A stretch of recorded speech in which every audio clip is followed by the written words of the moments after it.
system, what is the definition of operating system? Sahil, Kushum, Hima, tell me what is operating system?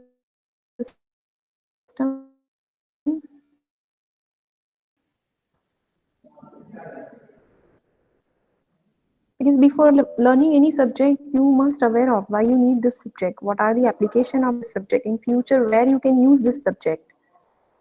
Let me know. I told you definition, what is operating system. Operating system is the interface between the hardware and software. It is the interaction communication medium between the user and the hardware component. I'm having keyboard, I'm having mouse, I'm having monitor, but I don't have operating system, then I cannot play my computer. I have all the musical instrument, but I don't know how to play, then I cannot play it properly, right? You are having human body, but there is no breath in that body, then that person is considered as a dead person. So the similar way operating system is working for the computer. It is going to provide the interaction between the hardware and the software. Okay, so whatever commands we are writing in programming language like C, and whatever computer can understand, that is in form of ones and zeros. So operating system is the we can say intermediator that is going to convert our machine high level language into the machine level language, and machine level language into the high level language. So it is provide the interaction between the user and software. This I have already gone through. Then we have gone through the functions of operating system. Functions of operating systems are process management, memory management, input output management, security management, and device management. So it is managing everything. Operating system is responsible for managing the process, which process will execute first, which process will execute next, because we are executing so many programs together. Which process will going to store into the RAM, which is going to store into the ROM memory, volatile memory, non-volatile memory, files, folders, it is going to manage. Device, even I'm connecting pen drive with my machine, I'm connecting printer with my machine. So that is the responsibility of operating system to connect the device. So these are the roles and responsibilities of operating system. To take a printout, to play a music, to do the login, connect the cameras, phones, USB, that is because of operating system. Last time we have gone through the batch operating system. Batch operating system, I have told you the story behind the batch operating system. In past, we are having computers like mainframe, a big room size computer. So if I'm learning as a student in college and I have made some programs in C programming, some of my classmates has made program in Pascal. At that time, Pascal, Fortran, this kind of programming languages were there. So what they can do, they can go with that program and meet that particular person who is handling this mainframe computer. And what they can do, they can install your programs in form of batches. Like there is one batch which is going to run between 10 to 12 o'clock of C programming. Second batch is of 2 to 4 of COBOL programming, 4 to 6 for the Fortran programming. So batch wise, they are going to run our programs, right? But what are the disadvantage of this system? If there is some problem comes in the batch of, I can say C programming, then nobody will get the chance to run that program until that particular program is going to solve.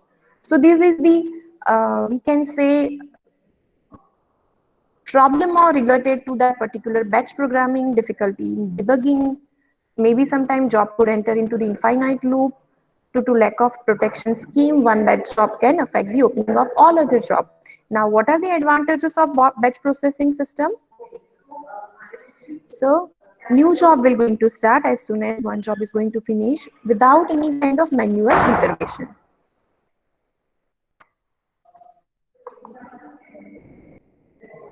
Then we have gone through multi-programming, means more than one program can execute same time. So you can see here in CPU, we are executing more than one program. At the same time, you can run more than processes. One process wants CPU, then other process is waiting for the CPU and requiring the input output. Then if one process goes for taking input output, other will execute and take the CPU. So in this way, more than one programs can execute parallelly. So it is high and efficient CPU utilization. CPU will not remain idle. If this P1 is using CPU, then other process will going to get going for the input output in that particular slot. When somebody is taking input output, then that other process will go for the CPU in that particular time slot. So I can say that CPU will not remain idle and the utilization of CPU will be efficient and high. And users feel that many programs are allotted CPU most simultaneously. What are the disadvantages? CPU scheduling is required. You have to manage the process one by one because you have to accommodate many jobs in memory, and memory management is required. So there are lots of examples we will going to learn regarding the CPU scheduling. Real-time operating system. There are two real-time operating systems are there, hard real-time and soft real-time. In hard real-time system, timing are the constraint. You can see here.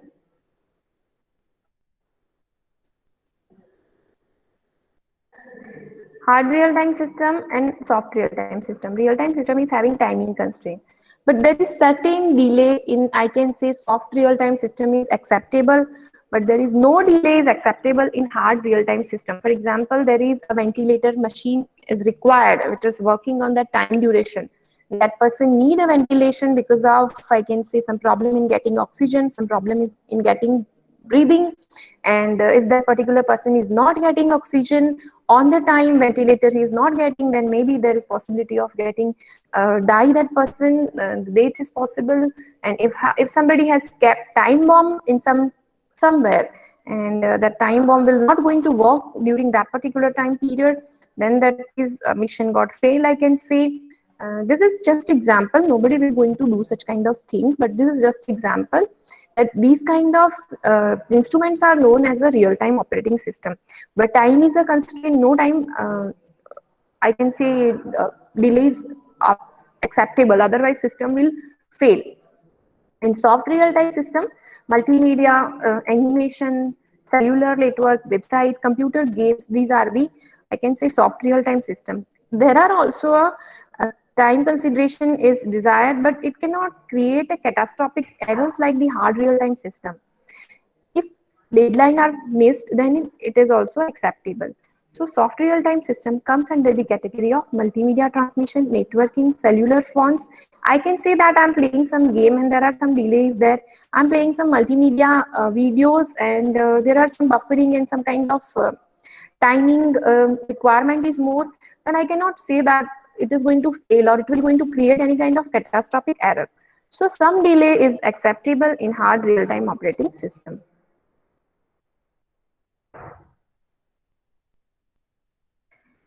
Now, multitasking operating system to perform the several tasks.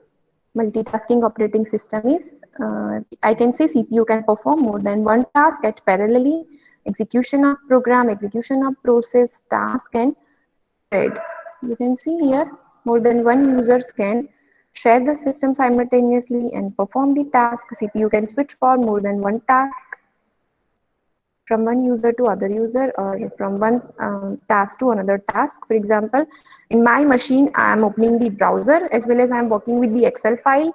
Sometimes I have to copy and paste some images into Paint. I'm even listening the audio. So I can say that my CPU allow me to work in for more than one task. I have already given you an example. What happened actually in the time of previously, we are having a first operating system that is called command-based user interface, CUI, like DOS and Unix. So user has to remember lots of command for doing anything, like copy and paste. If you want to create any directory or folder, then there is a command mkdir to create the directory. Suppose you want to copy something, then copycon is a command.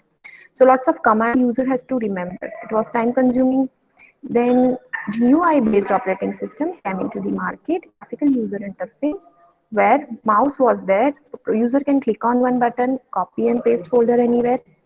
So you can see here Windows and Linux are the graphical user interface kind of operating system are there. So initially this was the single user system. A single user can perform single task at the one time. There were no multitasking like this. GUI based operating system is available. Now we are having GUI, we can perform more than one task parallelly.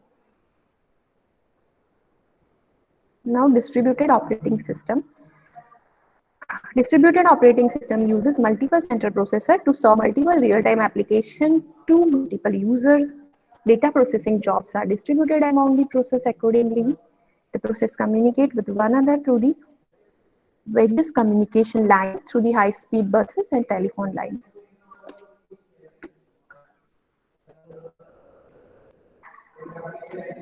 With the resource sharing facility, user at one side may be able to use the resource available at the other side, speed up the exchange of data with one another via the electronic mail. One side fails, the distributed system remains inside the potentially continue operating system. I'm telling you simple example and story behind this. Okay, what is generally distributed system? You can take the example of bank, right? Bank is working under the concept of distributed system. Why? Because for example, I'm having my account in the Axis Bank of, I can say, Thaltej branch, but I can access my money from the any of the bank ATM, from any of the branch, any of the city, any of the area, without regardless of location. As in when I'm withdrawing my money, I'll feel that I'm the alone who is doing transaction. If one ATM of one area will fail, the machine will fail, I can access my money from any other ATM of any other area. So the problem which is going to happen, that is local, that is not a global problem. If one system will fail, I will going to access my data from anywhere. Why? Because my data are replicated. Lots of replications, lots of copies are created for that particular whatever work I'm doing. So I can say my system is distributed.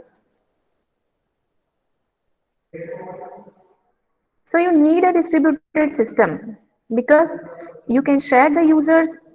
User at one side may be able to use the resources available at the other side.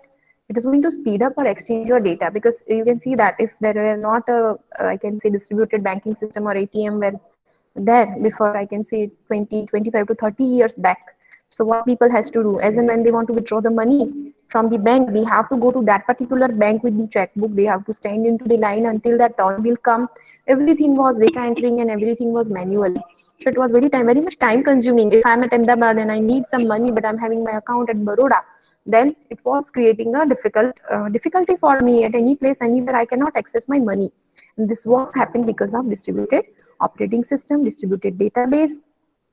So it is going to speed up your process. One side will going to fail, which is not going to, I can say, create problem into the other sides.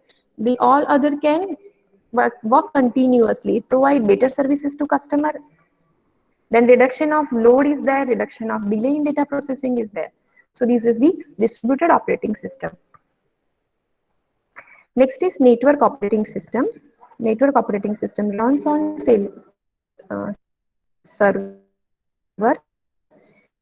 and provide the server the capability to manage the data, users, group, security, application, and other networking function. The primary purpose of network operating system is to allow shared file and printer access among the multiple computers in network. Typical local area network and a private network. These are the, I can say, network operating system, which is going to manage data, users, group, security, application. So Windows Server 2003, 2008, Unix, Linux, Mac OS, these are the network operating system. Then I can say centralized servers are highly stable. Security is managed.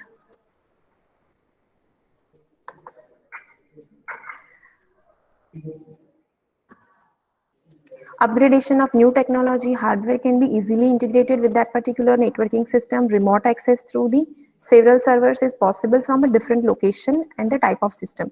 I can say that you can use remotely my machine also from your, at your home, from your machine, you can access my desktop, my machine. This is possible because of network operating system. The remote data access is also possible.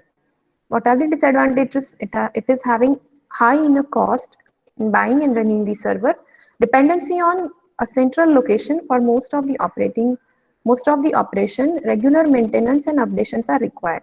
You can consider there is one server room in USA where all the servers are going to maintain, and through that server we all are able to use the internet. We are able to use the Google and other internet applications. So this server are maintained by somebody 24/7, 24 hours throughout the lifetime, which is going to be a time consuming task. It required lots of care, lots of maintenance are there. If server is crashed, then also it is going to create a big problem. So network operating system is equally important. Okay, now I'm going to stop here. Remaining we will see in next lectures. Is it possible, or shall I go further, guys? Shall I stop or shall I go further? Bolo.